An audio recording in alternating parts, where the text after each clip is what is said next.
Bismillahirrahmanirrahim. Assalamualaikum warahmatullahi wabarakatuh. Alhamdulillah wassalatu wassalamu ala Rasulillah. Allahumma sholli ala Muhammad wa ala ali Muhammad. Para santri sekalian, rahimani wa rahimakumullah jami'an. Alhamdulillah kita masih bisa dipertemukan dalam majelis pelajaran matematika. Pada pertemuan yang telah lalu kita sudah menyelesaikan dua bab, yaitu bilangan bulat dan bilangan pecahan dengan berbagai macam operasionalnya. Ya, semoga yang sudah kita bahas memberikan faedah ilmu bagi kita untuk dunia dan akhirat kita, serta menjadi amal ibadah bagi kita. Maka masuk bab yang ketiga, kembali kita meluruskan niat.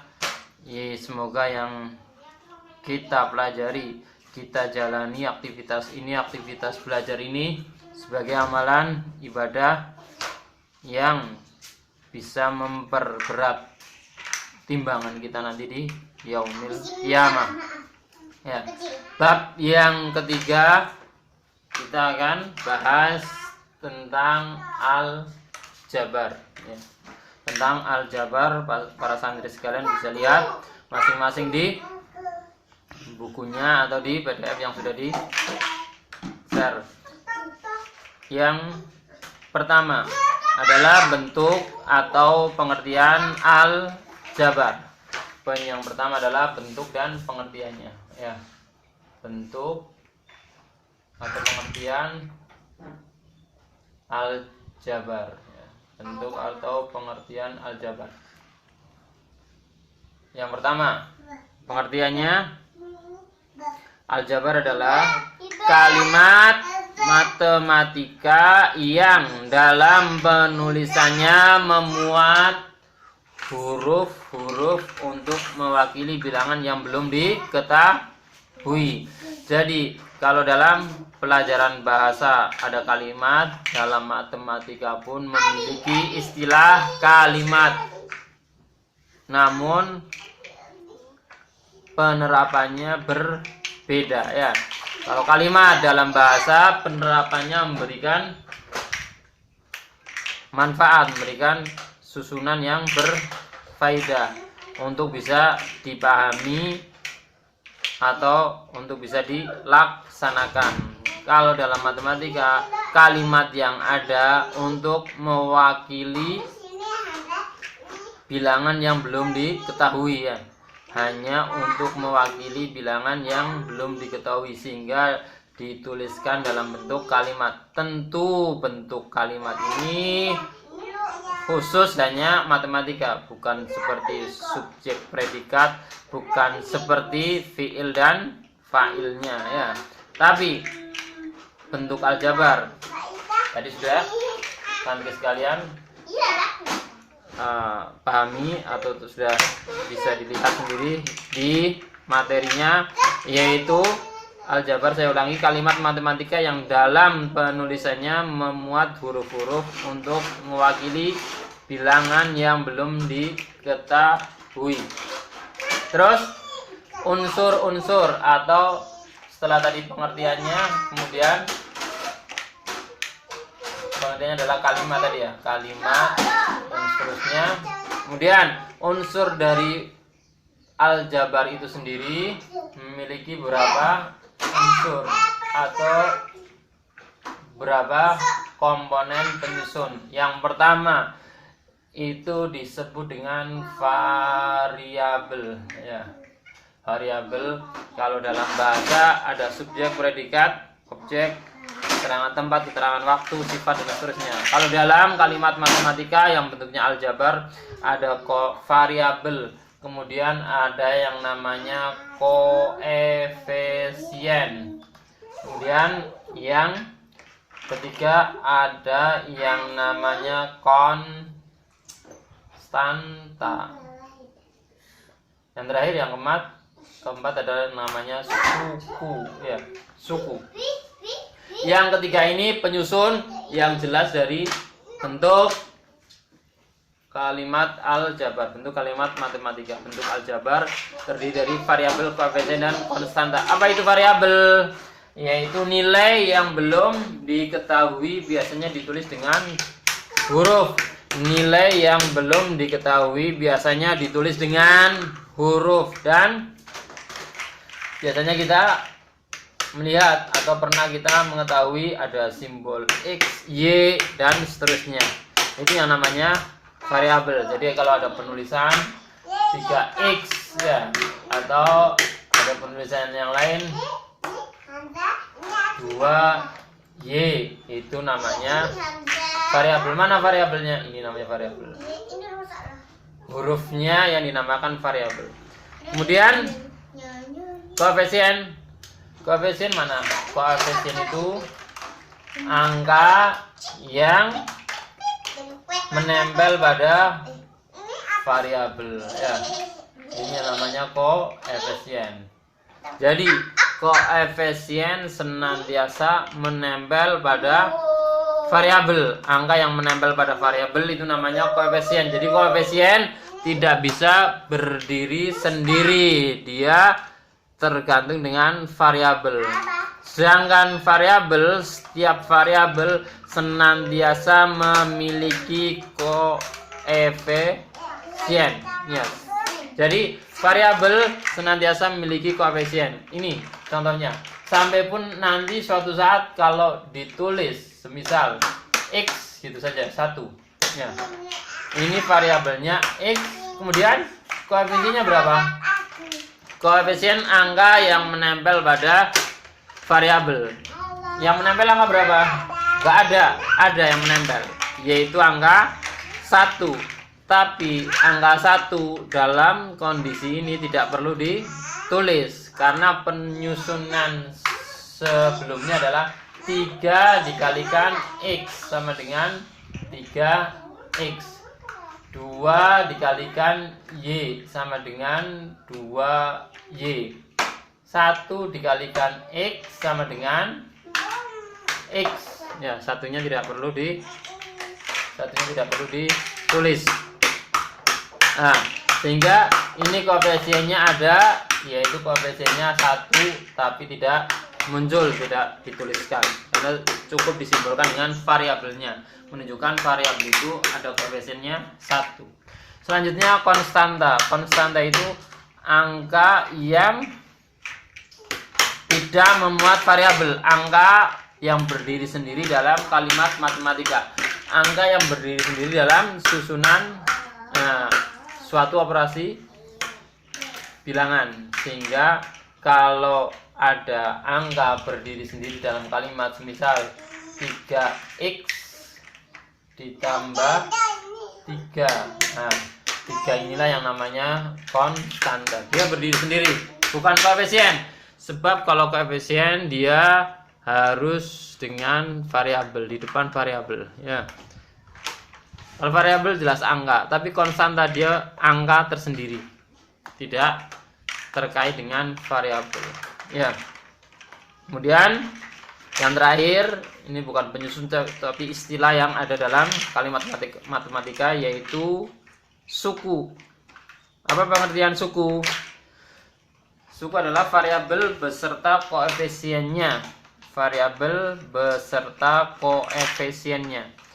Ini variabel, ini koefisien. Ini namanya suku. Kemudian bisa juga atau konstanta yang dibisakan oleh tanda penjumlah atau pengurang. Ini konstanta dibisakan oleh tanda penjumlah. Jadi kalau dalam contoh ini suku 3x plus 3.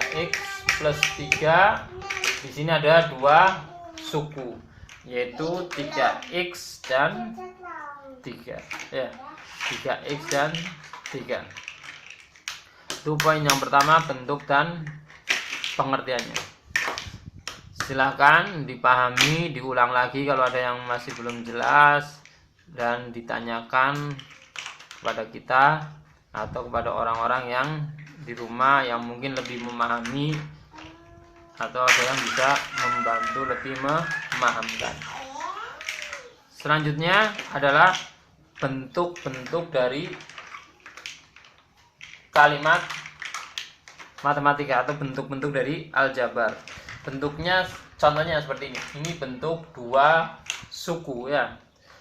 Bentuk dua suku. Berarti bentuknya ada berapa? Tergantung penulisannya. Bisa 2 suku, bisa 3 suku, bisa 4 suku dan seterusnya. Contoh, ini yang 2 suku sudah. Sekarang contoh yang 3 suku. Misal kita gabungkan. Contoh 3 suku. Ini yang 2 suku. Contoh 3 suku semisal 3x plus 2y plus 3. Itu 3 suku. Kemudian ada yang 4 suku. Contoh 4 suku semisal 4 suku. Misal 6p dikurangi 4r ditambah 2q dikurangi 2. Ini berarti ada 4 suku. 1, 2, 3, 4. Itu namanya suku ya. Bisa juga 2 suku semuanya variabel. Contoh, misal ini yang 2 suku bisa juga semuanya variabel. Contohnya x plus y. Udah, itu 2 suku. Ada yang 5 suku, ada dan seterusnya. Ya. Tergantung susunan angkanya atau hurufnya ya. Ini pembahasan yang pertama. Kemudian kita masuk ke pembahasan yang kedua tentang operasional ya. Karena kita belajar matematika, maka bentuk kalimatnya dioperasionalkan. Sama seperti bab yang pertama, bilangan bulat, ada operasional penjumlahan, pengurangan, pembagian dan perkalian. Pecahan pun sama, maka kembali kita masuk ke bab yang ketiga, aljabar pun sama, yaitu poin yang kedua ada operasi hitung aljabar. Hitung aljabar ya. Yang poin pertama yaitu ada penjumlahan dan pengurangan. Langsung masuk ke contoh. Contohnya mudah, silahkan disimak di masing-masing PDF-nya ada di sini. Kita buatkan contoh 3x ditambah 2x. Perhatikan, ketika variabelnya sama maka bisa dijumlahkan. Ini variabelnya sama x, maka x-nya bisa digabung jadi 1, kemudian 3 tambah 2, 5. Ini namanya penjumlahan. Kemudian kalau pengurangan tinggal disesuaikan, yaitu 3x dikurangi 2x ya. X-nya sama 3 dikurangi 2, 1, tidak perlu ditulis angka satunya ya, karena x itu sendiri mengandung koefisien 1 sehingga 1 tidak perlu dituliskan ya. Kemudian kita masuk ke contoh berikutnya, yaitu gabungan antara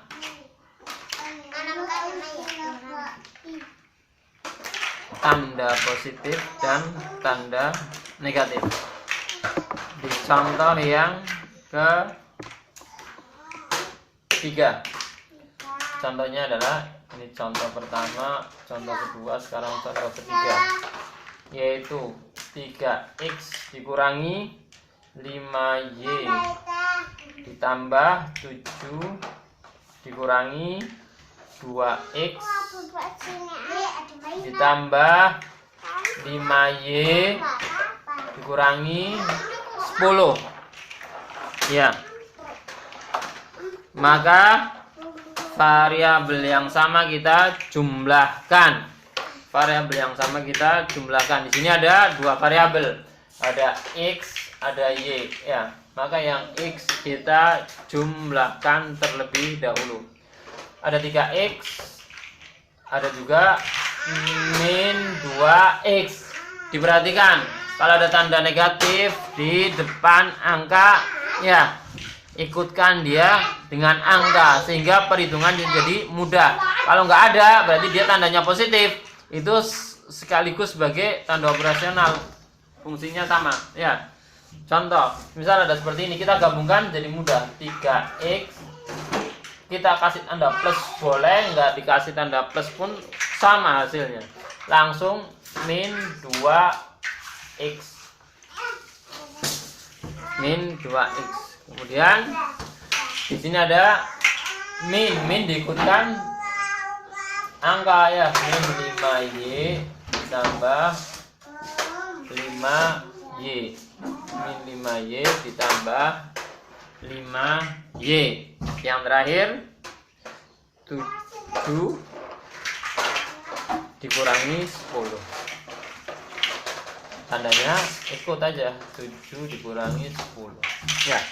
Maka kita operasionalkan. Ini kita kerjakan. Ini sama, kemudian yang terakhir ini. Ya.